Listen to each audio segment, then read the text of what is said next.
तो मर्चंट नेव्हीत अधिकारी होता. त्याच्या घरात त्याच्या लग्नाची लगबग सुरू होती.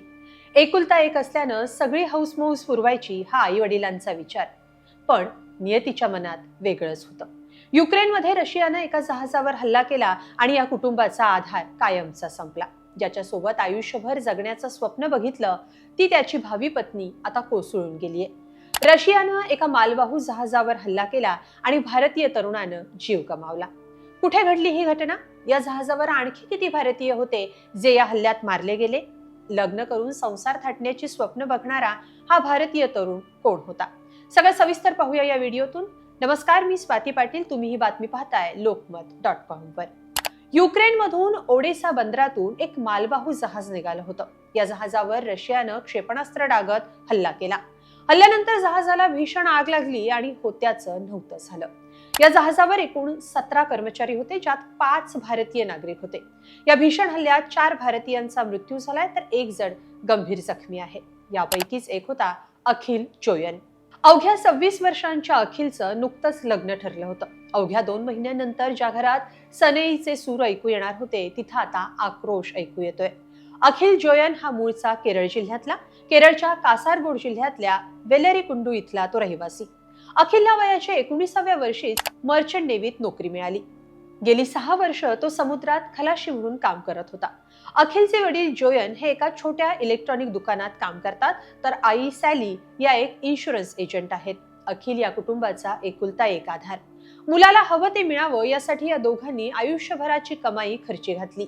मुलगा नेव्हीत लागल्यानं आई वडील समाधानी होते.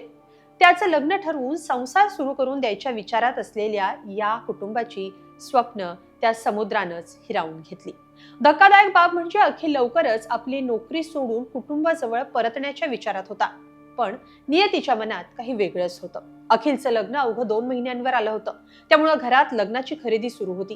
पण तिकडे समुद्रात मात्र होत्याचं नव्हतं झालं. अखिल ज्या जहाजावर होता ते जहाज होतं MV गोल्डन लिओ.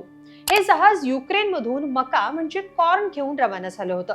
पश्चिम आफ्रिकेतल्या गिनी बिसाऊ देशाच्या ध्वजाखाली हे जहाज समुद्रात प्रवास करत होतं. ओडेसा बंदरातून जहाज निघाल्यानंतर काही वेळातच रशियानं या जहाजावर 3 क्रूज क्षेपणास्त्र डागली. ही क्षेपणास्त्र थेट गोल्डन लिओ जहाजावर आदळली. हल्ल्यानंतर जहाजाला भीषण आग लागली. वृत्तसंस्थेच्या माहितीनुसार किनाऱ्याजवळ एका जहाजातून मोठ्या प्रमाणात धूर निघताना दिसला. नंतर त्या जहाजाची ओळख गोल्डन लिओ अशी पटली.